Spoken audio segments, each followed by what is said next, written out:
Hello, I'm Victoria Hudson with Orange County Environmental Health. I'm here to speak to you a little bit today about the professional development opportunities made available to you through the North Carolina Public Health Association and its affiliates. When you got this job, like say someone from your family asks you, oh, you got a new job, what do you do? Oftentimes, if you try to say that you're working in environmental health, there's a lot of misinformation or miscommunication about what that job is. Sometimes they think it's a conservation job, or maybe you're working in some sort of ecology. A lot of people don't really know about environmental health, very much like they don't know a lot about industrial hygiene, and oftentimes those things are sort of clumped together. The easy thing to say is that you're a health inspector. It's not really accurate anymore, and it's not really something that captures the amount of professionalism that we have to have, but it is something that we like, easy to say, right? But when you got the job and you tell people that you're a health inspector, this isn't necessarily the image we're trying to portray. See here, this is from a cartoon program called Bob's Burgers. It's declaring that the health inspector is the burger joint's natural enemy. Again, not a reputation you really want to promote. The reputation we want to promote is that we are truthful and that we are compassionate and that we know our jobs and we know the rules that protect the public, and we can protect those people who are working in burger joints also, right? And what about this guy? If you've never seen this movie, or it's been a while since you saw this movie, it's worth another view. It's not the best reputation we want to promote. However, there are some jewels of wisdom in here about how Larry goes about his business and he is working to solve some sort of mysterious foodborne illness outbreak. It is important that he has these relationships with his establishments, and he knows who to call, and he knows who's telling the truth and who's not telling the truth. Super important. Larry the Cable Guy, health inspector. And let's not forget about the Krusty Krab. This episode of SpongeBob has SpongeBob and his boss concerned about the health inspection that they're receiving. Again, some things that we don't normally do in North Carolina are portrayed by this particular environmental health specialist. However, it is kind of a funny episode because they really think that they killed the guy, and that's kind of interesting to watch how an establishment might have some crisis management skills, right? Well, let's take a second to appreciate what we really do. No 2 days are ever the same. We need to be expecting that we have calls and site visits and communications, whether through permitting or consultative contacts, an inspection, water sampling, having to answer to people, whether it is your supervision or a lot of emails that you have to do. And let's not forget about what the legislature does from time to time. These are the things that we have to worry about on the daily basis, and this is really what environmental health is. NCPHA has some guiding principles that are always around in the background because the work that we have to do is in the foreground. Integrity, dignity, and respect for everyone who is involved. Pride and commitment in the professions of public health, and inclusion and education for all individuals and all communities to have a healthy life. NCPHA has a rich history. It was formed in 1909 by a group of concerned superintendents. That's what we would refer to as a health director now. It was in order to promote public health in North Carolina.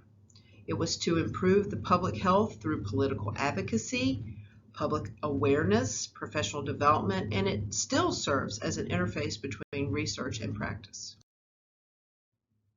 The NCPHA website has a vast amount of historical and archival information. Many of the pieces of documentation include agendas from old meetings and minutes from those meetings and the decisions that were made during meetings.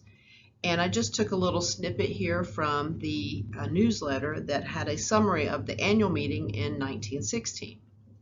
It says right here that the elevation and instruction of the school teacher in regard to the great importance of health and the prevention of disease. Better school buildings, thoroughly equipped with necessary modern sanitary school appliances, should be our aim. This shows that the superintendents or health directors at the time were pulling together proclamation, that students would do better if the students had nice schools with restrooms. So if you went to a public school in North Carolina, here it is, and this is why there were bathrooms. Now, taking a look at who's who in NCPHA.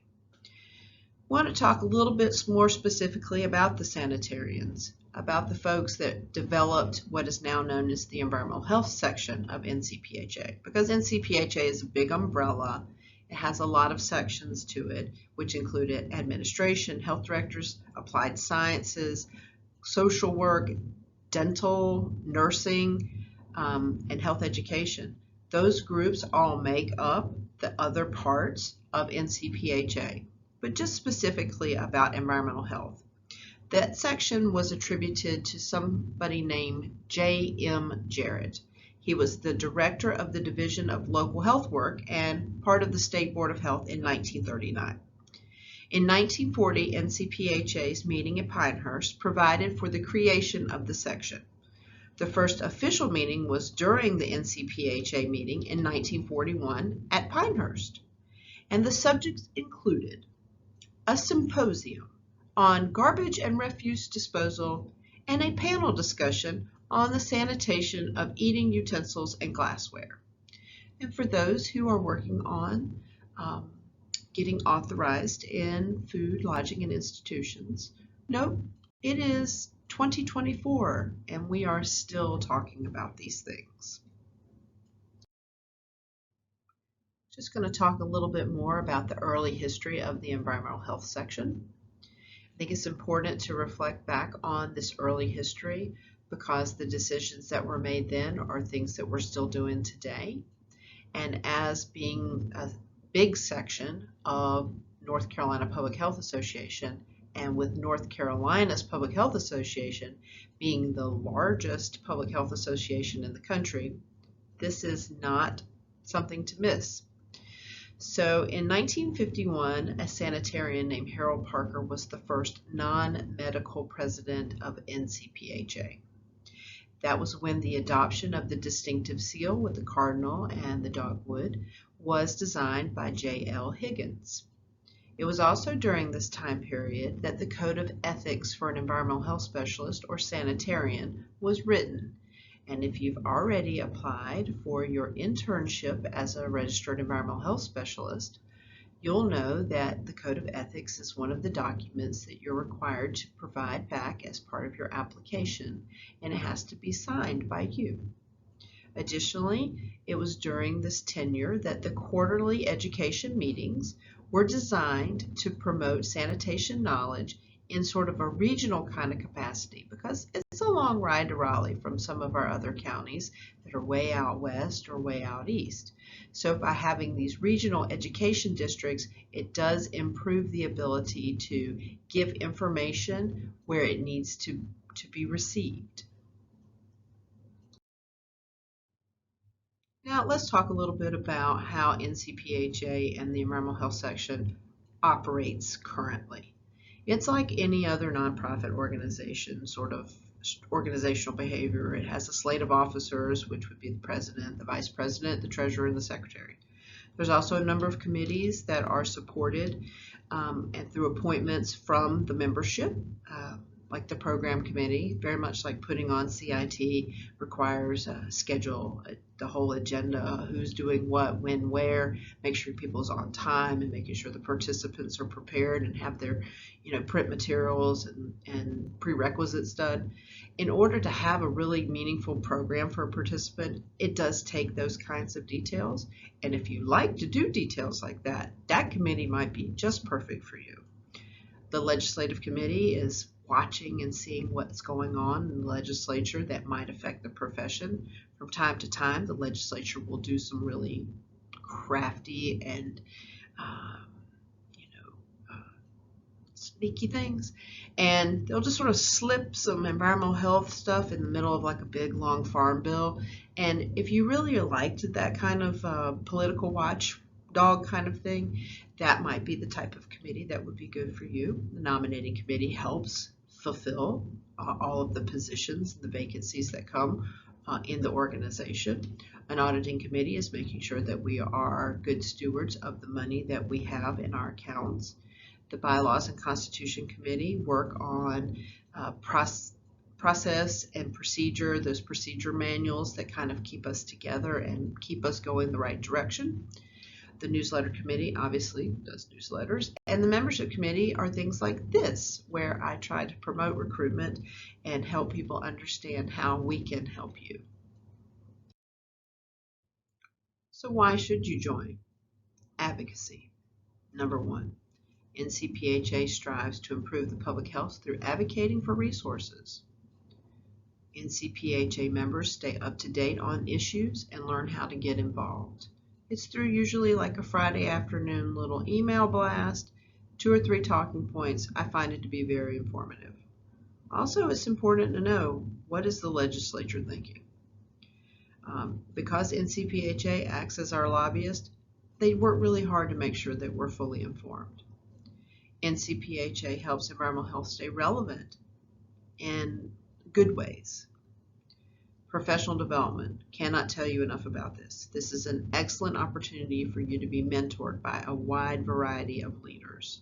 It's a valuable experience also working with business organization principles, such as joining a committee, holding a meeting, how to vote. When you are in NCPHA's environmental health section and perhaps you volunteer to be part of the officers, you typically start out as the secretary, work your way up to treasurer the next year. The next year is vice president, and the following year would be president. The year that you are president, you are paid your way to go to NCPHA for their annual conference, and you become the voting delegate for North Carolina. Can't tell you how much of an honor that is when you get to do that kind of work. You might also need to know a little bit more about nonprofit organization finances. I mean, it's a good thing. It's a thing that we don't take for granted. NCPHA partners with the North Carolina Medical Association to provide new leadership program for employees. These are employees that are not necessarily already in mid or upper management. And it's about learning leadership skills. It's about a $6,000 to $8,000 free education and scholarships. Some of you may be looking to expand your education. There are some student scholarships that are offered to students at Western Carolina and ECU. There's also Practicing Environmental Health Scholarship, and that is for someone who's already on the job, who's wanting to take more classes. It might be something like a computer class, a foreign language class. It could be, taking graduate classes for a graduate degree in public health or public administration, those kinds of jobs, environmental health. Then there is the Tim Hilton Environmental Health Specialist Scholarship, and it works like the practicing one, but it is intended for people who work in the western part of the state, so it's real specific as to which counties and environmental health would be eligible for the Tim Hilton. Mr. Hilton was an environmental health specialist in the Burke County area, and when he passed away, his estate created a foundation for that scholarship.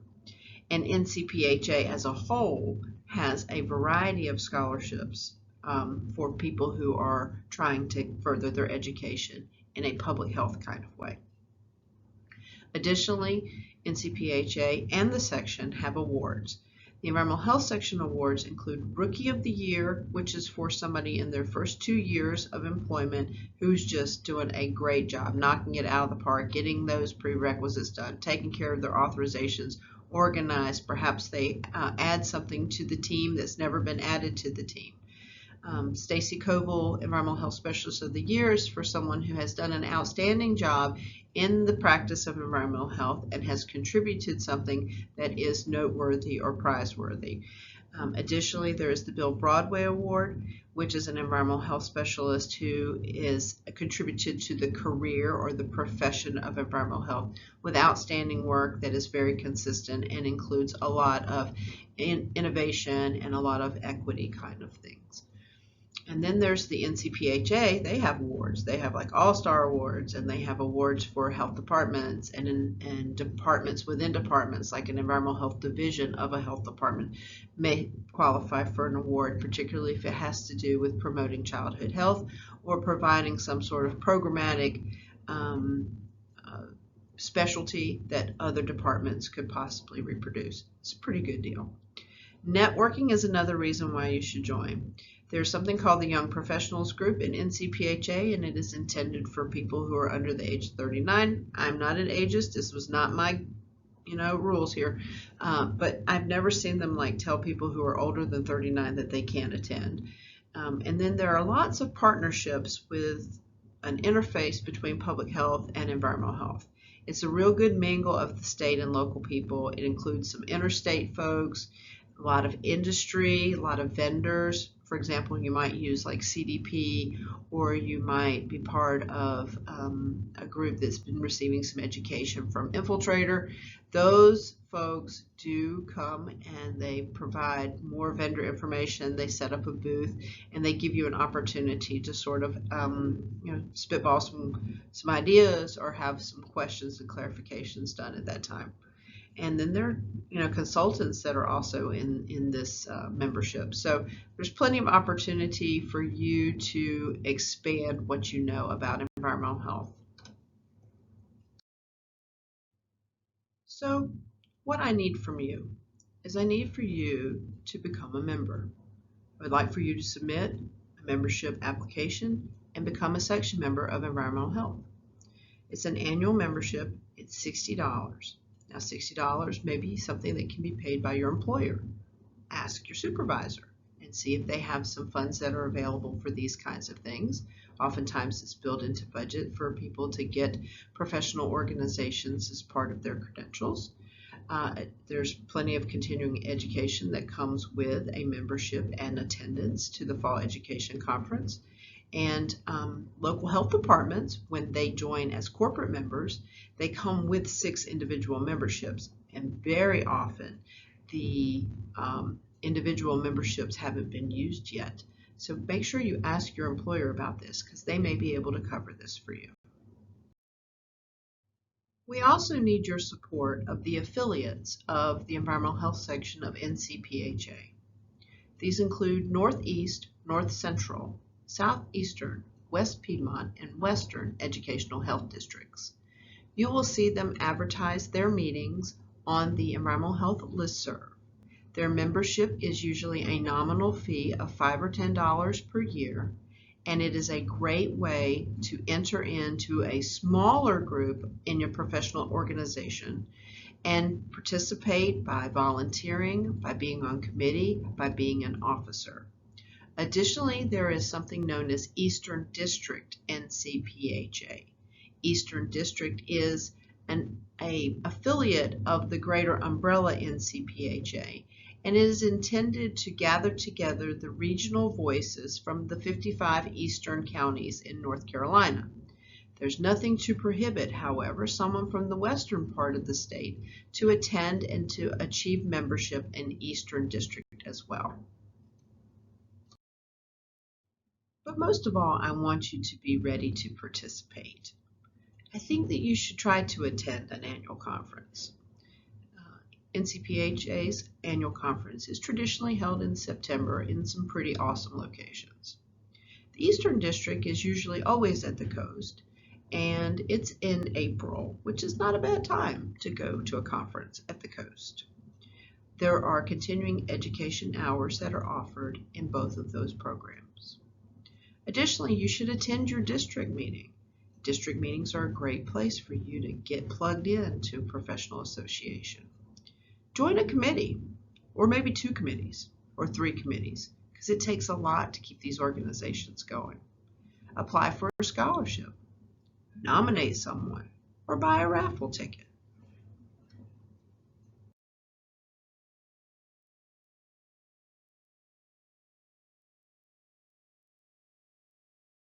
And this is my contact information. By all means, don't hesitate to contact me if you still have questions or you want to know a little bit more about the membership or the responsibilities of being a member. I'd be happy to help you with that. Thank you and have a great CIT.